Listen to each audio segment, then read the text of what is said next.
नमस्कार मित्रों, ये वीडियो सीटेट के विद्यार्थियों के लिए बनाई गई है।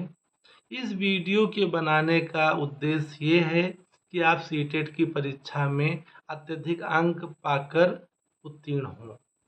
प्रिय विद्यार्थियों, सीटेट की परीक्षा देते वक्त सबसे पहला भाग होता है सीडीपी का। मैं सीडीपी के बारे में कुछ सामान्य सी चर्चाएं करूंगा और उसके बारे में कुछ अपने अनुभव बताने का प्रयास करूंगा। सबसे पहले सीडीपी के जो प्रश्न हैं उनको ध्यान से आपको पढ़ना चाहिए। एक आदर्श शिक्षक एक मनोविज्ञान के जानकार शिक्षक के रूप में आपको उत्तर देने का प्रयास करना चाहिए। एक ही प्रश्न पर काफ़ी समय तक न रुके रहें, समय का ध्यान दें। प्रश्न नहीं आ रहा उस प्रश्न के बजाय दूसरे प्रश्न को देखें जो आ रहा है। इसलिए जब हम पूरा पेपर सॉल्व कर लें सीडीपी का पार्ट, तो एक बार पुनः रिवीजन करें और उस प्रश्न के उत्तर को देने का प्रयास करें। ये कुछ प्रमुख बातें हो गई। अब हम ये देख लेंगे कि हम कौन कौन सी चीज़ें पढ़कर जाएं।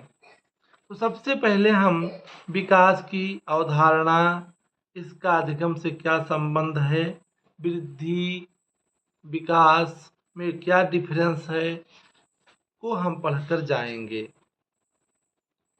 बाल विकास के सिद्धांतों से एक प्रश्न बनने की संभावना रहती है और पूछे जाते हैं, वहां से भी आप सवाल पढ़कर जाएंगे।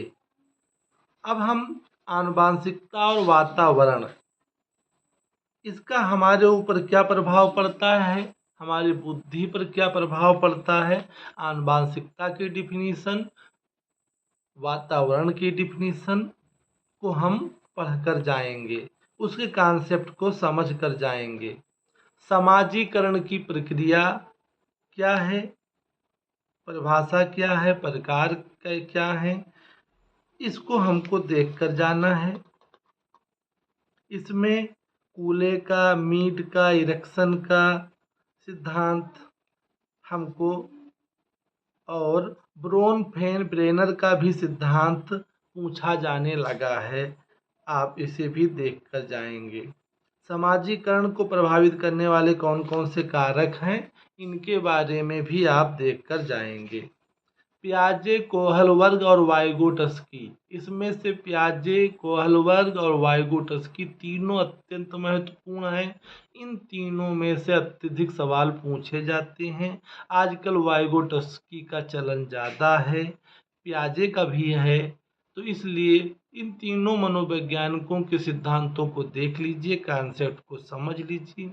हाँ, वाइगोटस्की से संबंधित सवाल आपको भाषा के रूप में भाषा वाले पाठ यानी संस्कृत और हिंदी में भी पूछा जा सकता है, आप पढ़कर जाएंगे। बाल केंद्रीय शिक्षा, प्रगतिशील शिक्षा की कॉन्सेप्ट को पढ़ लेंगे।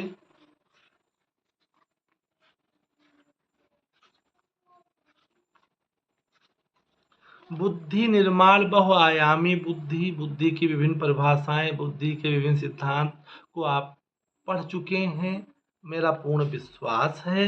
इसमें आप हार्वर्ड गार्डनर का सिद्धांत और रॉबर्ट स्टर्नबर्ग का सिद्धांत जरूर पढ़कर जाएंगे। गिलफोर्ड के सिद्धांत में कितने फैक्टर होते हैं को अच्छी तरह से समझकर जाएंगे।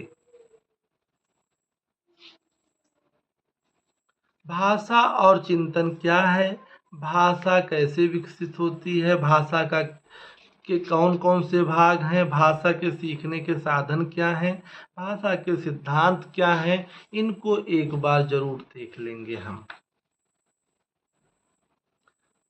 समाज निर्माण में लैंगिक मुद्दे, यहाँ से इस यूनिट से प्रश्न जरूर बनते हैं। आपको प्रीवियस ईयर के क्वेश्चन को जरूर देख लेना चाहिए, उसके बेस पर आपके अंदर कॉन्सेप्ट जरूर विकसित होगा। वैयक्तिक विभिन्नता को भी आप देख लेंगे। अब हम देखेंगे अधिगम का मूल्यांकन। इसमें मापन क्या है, मापन के प्रकार, मूल्यांकन क्या है, मूल्यांकन के प्रकार। इन मूल्यांकन के प्रकारों में निर्माणात्मक यानी फॉर्मेटिव, योगात्मक यानी समेटिव, निदानात्मक मतलब डायग्नोस्टिक, इवेल्युएशन को आप देख लेंगे। इनकी विशेषताओं को देख लेंगे, विशेषताओं के प्रमुख कॉन्सेप्ट को देख लेंगे। जैसे वैधता मूल्यांकन की विशेषता है, लेकिन वैधता है क्या हमें जानना चाहिए। विश्वसनीयता क्या है जानना चाहिए। जब हम इसे जानेंगे, इसके कॉन्सेप्ट को समझेंगे, तो प्रश्नों को हल करने में आसानी होगी और एक समझ विकसित होगी। CCE continuous and comprehensive evaluation क्या है, कम्युलेटिव रिकॉर्ड क्या है, हमको प्रश्नावली क्या है, साक्षात्कार जांच सूची क्या है के बारे में जरूर देख लेना होगा।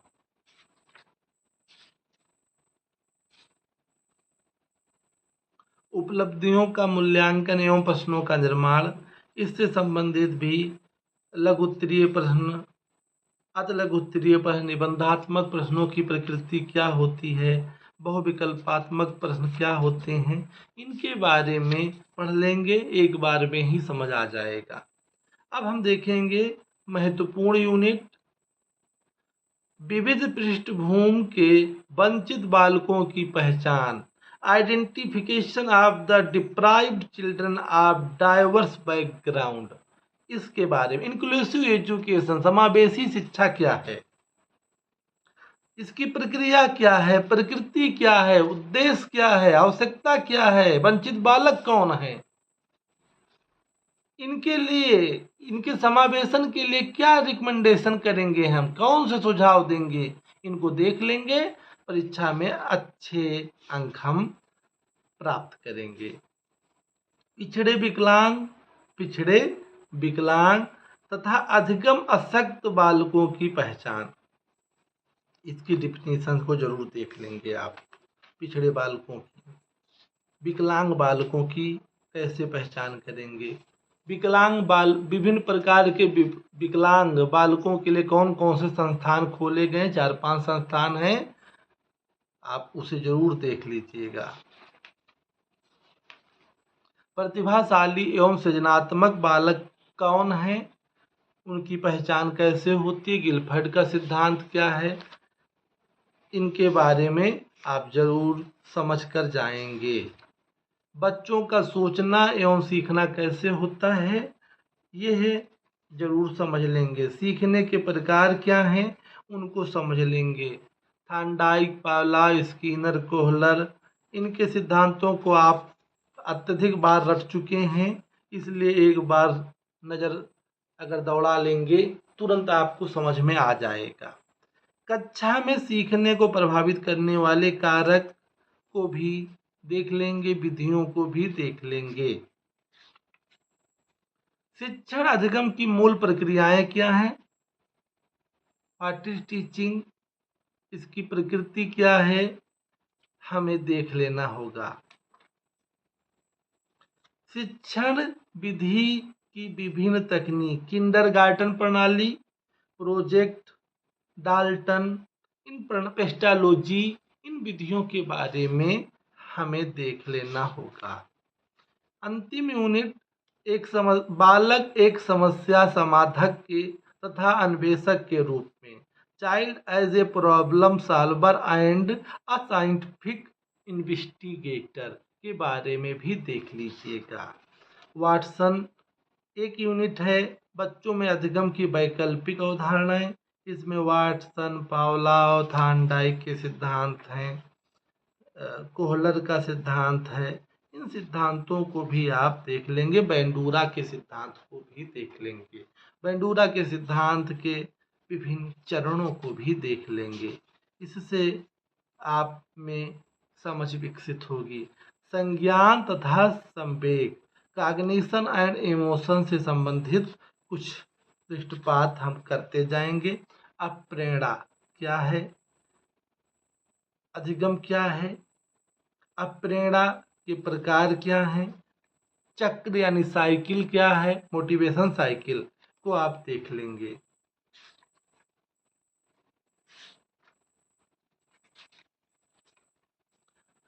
राष्ट्रीय पाठचर्या की रूपरेखा एनसीएफ जो है 2005 क्या है, नेशनल करिकुलम फ्रेमवर्क। और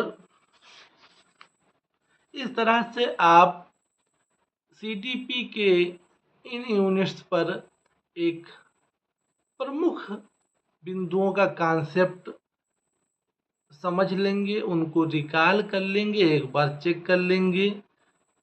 पेपर फैक्ट के साथ साथ डिस्क्रिप्टिव अंडरस्टैंडिंग पर आधारित होता है। सीटेट के प्रश्नों की प्रकृति देखा गया है कि अत्यधिक फैक्ट न होकर अंडरस्टैंडिंग बेस्ड क्वेश्चन ज़्यादा होते हैं। इसलिए प्रश्नों को पुनः कहेंगे कि ध्यानपूर्वक पढ़ें। और सीडीपी में और अन्य भाग में सीटेट के जो आपके हैं उसमें आप अच्छा स्कोर करें। सीडीपी आपके लिए स्कोर को बढ़ाने का एक सबसे अच्छा साधन बनेगी और सीटेट में आप अच्छे नंबर प्राप्त करेंगे, ईश्वर से यही प्रार्थना है। इसी शुभकामनाओं के साथ आप सभी को बहुत बहुत शुभकामनाएं। बेस्ट ऑफ लक कि आप सीटेट में अच्छे नंबर पाकर उत्तीर्ण हों। धन्यवाद।